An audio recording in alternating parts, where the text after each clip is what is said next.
आइए आज आप सब जानेंगे वर्ष 2024 पौष मास शुक्ल पक्ष की पुत्रदा एकादशी व्रत के शुभ मुहूर्त के बारे में, पारण समय के बारे में, पारण कब किया जाएगा, किस चीज से किया जाएगा, इस दिन क्या करना चाहिए, नहीं करना चाहिए।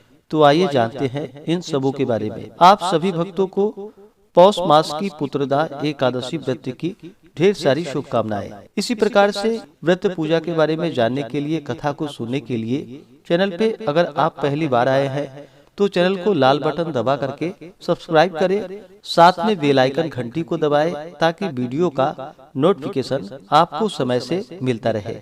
वीडियो को लाइक करें, शेयर करें, कमेंट में भगवान विष्णु की जय जरूर लिखें।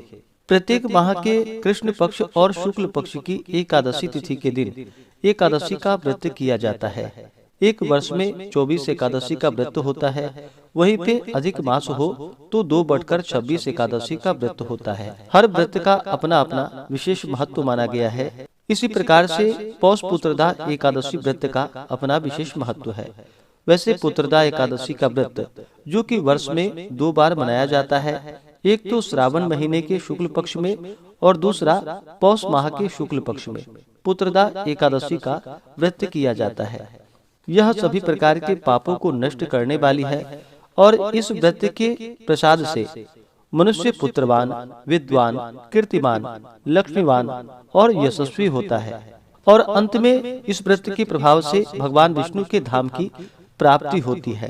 तो आइए जानते हैं पौष मास की पुत्रदा एकादशी व्रत के शुभ मुहूर्त के बारे में। पौष मास शुक्ल पक्ष पुत्रदा एकादशी तिथि प्रारंभ समय 20 जनवरी 2024 दिन शनिवार शाम 7:29 और एकादशी तिथि की जो समाप्ति है वह 21 जनवरी 2024 दिन रविवार को शाम 7:29 पे।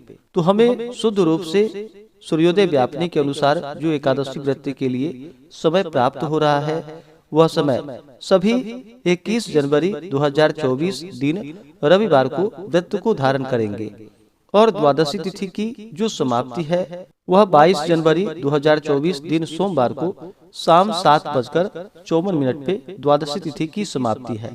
इस व्रत का पारण जो कि 22 जनवरी को किया जाएगा। एकादशी व्रत का पारण जो कि हरिवासर समाप्त होने के बाद किया जाता है।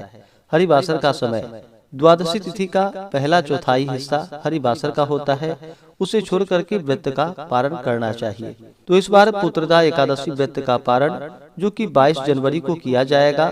पारण का समय सुबह 7:14 से सुबह 9:21 तक व्रत का पारण किया जाएगा। पुत्रदा एकादशी व्रत का पारण जो कि गोमयेन पारणम यानी कि गाय के गोबर से व्रत का पारण है, यह संभव ना हो पाए तो आप तुलसी दल, जल या फल से व्रत का पारण करें। 21 जनवरी को जो सूर्योदय का समय है वह समय सुबह 6:44 और सूर्यास्त शाम 5:33। राहु काल का जो समय होगा वह समय शाम 4:12 से शाम 5:33 तक होगा और 22 दिसंबर को राहु काल सुबह 8:05 से सुबह 9:27 तक होगा। राहु काल समय के दौरान कोई भी शुभ कार्य या नया कार्य, पूजन आदि का कार्य नहीं करना चाहिए। योग जो कि 21 जनवरी को शुक्ल योग सुबह 9:47 तक होगा। उसके बाद ब्रह्म योग होगा। एकादशी तिथि के दिन इस बार जो कि द्विपुष्कर योग भी बन रहा है जो कि सुबह 3:52 से अगले दिन सुबह 7:14 तक होगा और 22 जनवरी को सर्वार्थ सिद्धि योग और अमृत सिद्धि योग भी बन रहा है जो कि सुबह 7:14 से अगले दिन सुबह 4:58 तक होगा। 22 दिसंबर को रवि योग भी बन रहा है जो कि सुबह 4:58 से अगले दिन सुबह 7:13 तक होगा। तो इस बार बड़ा ही अच्छा योग बन रहा है एकादशी तिथि के दिन भी और द्वादशी तिथि के दिन भी। इन योग में पूजन आदि का कार्य करना जो कि बड़ा ही पुण्य फलदायी माना गया है, इसका अधिक फल माना गया है। 21 जनवरी को नक्षत्र जो कि रोहिणी नक्षत्र होगा अगले दिन सुबह 3:52 तक। उसके बाद मृगशिरा नक्षत्र। ब्रह्म मुहूर्त का समय एकादशी तिथि के दिन सुबह 5:27 से सुबह 6:20 तक होगा। तो जो भी एकादशी का व्रत धारण करने वाले हैं वो सभी 20 जनवरी 2024 दिन शनिवार को एकादशी व्रत 10वीं दिन के नियम का पालन करेंगे। 21 जनवरी को एकादशी का व्रत धारण करेंगे और 22 जनवरी को एकादशी व्रत का पारण किया जाएगा।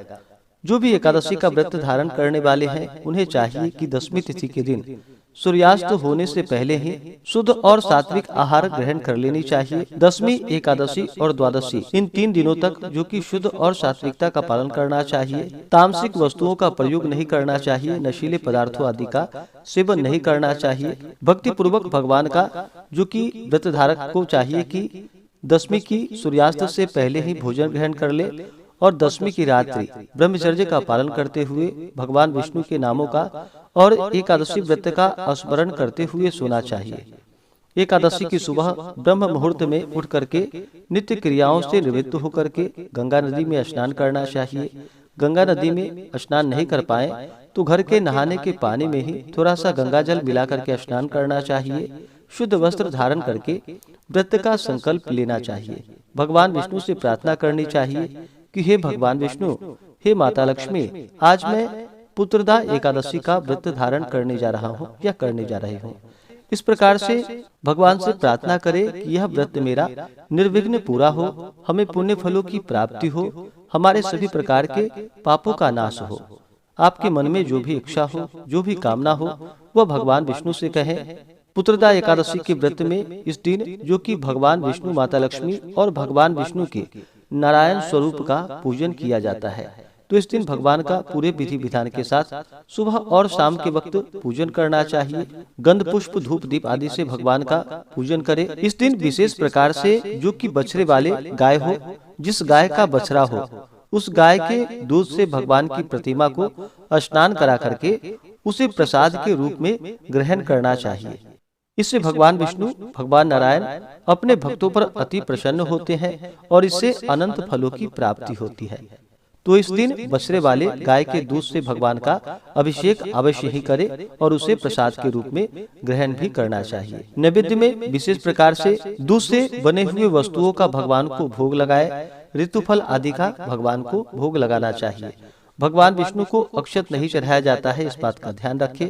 अक्षत के जगह उन्हें काले तिल या सफेद तिल अर्पित करें। भगवान को तुलसी दल अवश्य ही चढ़ाएं। बिना तुलसी के भगवान विष्णु का पूजन संपन्न नहीं माना जाता है, तो तुलसी दल भगवान विष्णु को अर्पित करें। और फिर पुत्रदा एकादशी व्रत का कथा श्रवण करनी चाहिए, भगवान की आरती करनी चाहिए। इससे भगवान विष्णु अपने भक्तों पर अति प्रसन्न होते हैं। इस प्रकार से एकादशी तिथि के दिन भगवान का पूजन करें और रात्रि में जागरण करते हुए समय को व्यतीत करना चाहिए। और द्वादशी की सुबह उठ करके नित्य क्रियाओं से निवृत्त होकर के स्नान करके शुद्ध वस्त्र धारण करके भगवान का पूजन और आरती कर ले। इसके बाद ब्राह्मणों को भोजन करवाए, ब्राह्मणों को दान और दक्षिणा दे, गरीबों को भोजन करवाए और फिर समय के अनुसार व्रत का पारण करना चाहिए। इस प्रकार व्रत को धारण करने से निसंतान को संतान प्रदान करने वाली है, सभी प्रकार के पापों का नाश करने वाली है और यह सभी प्रकार से मंगल कारक व्रत है। व्रत के दौरान कुछ बातों का ध्यान रखना चाहिए। एकादशी तिथि के दिन और 10वीं तिथि के दिन जो कि चावल ग्रहण बिल्कुल भी नहीं करनी चाहिए। इस दौरान तामसिक वस्तुओं का, नशीले पदार्थों का सेवन नहीं करना चाहिए। मांस, मदिरा, लहसुन, प्याज आदि का प्रयोग बिल्कुल भी ना करें। शुद्ध और सात्विकता का पालन करें। व्रत के दौरान किसी के ऊपर क्रोध नहीं करनी चाहिए। अपने मन में किसी के प्रति ईर्ष्या या द्वेष का भाव नहीं लाना चाहिए। पूर्ण श्रद्धा भक्ति भाव के साथ भगवान का पूजन करना चाहिए।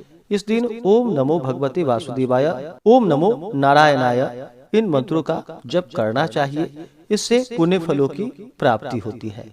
तो आशा करता हूँ कि यह जानकारी आपको अच्छा लगा हो। ऐसे ही ज्ञानवर्धक जानकारियाँ प्राप्त करने के लिए चैनल पे अगर आप पहली बार आए हैं तो चैनल को लाल बटन दबा करके सब्सक्राइब करें, साथ में बेल आइकन घंटी को दबाएं ताकि आने वाली वीडियो का नोटिफिकेशन आपको समय से मिलता रहे।